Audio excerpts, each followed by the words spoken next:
আল্লাহ তাআলা প্রিয় হওয়ার যে পদ্ধতি, নফল ইবাদতের মধ্য দিয়ে আল্লাহ তাআলার প্রিয় ভাজন হওয়া যায়। এর 2 নাম্বার তালিকা হচ্ছে আত-তাহাজ্জুদ বা কিয়ামুল লাইল, রাতের সালাত।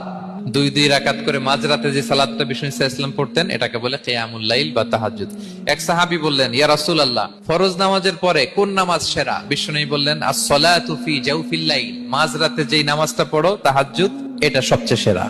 ফরজ সালাতের পরে সবচাইতে শ্রেষ্ঠ সালাত হচ্ছে তাহাজ্জুদের সালাত। আল্লাহ তাআলা বলেন, ওয়া মিনাল লাইলি ফাতাহাজ্জাদ বিহি নাফিলাতাল লাকা আসা আইয়াবআসাকা রাব্বুকা মাকামান মাহমুদা। নবী হে, রাতের কিছু অংশে আপনি তাহাজ্জুদের সালাত পড়ুন, এটা আপনার জন্য অতিরিক্ত একটা ফরজ।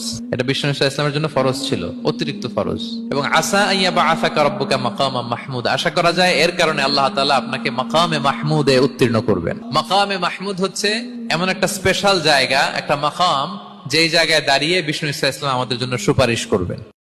6টি বদঅভ্যাস হলো: 1 নম্বর, কাউকে ঠাট্টা না করা, উপহাস না করা। 2 নম্বর, কাউকে দোষারোপ না করা অযথা।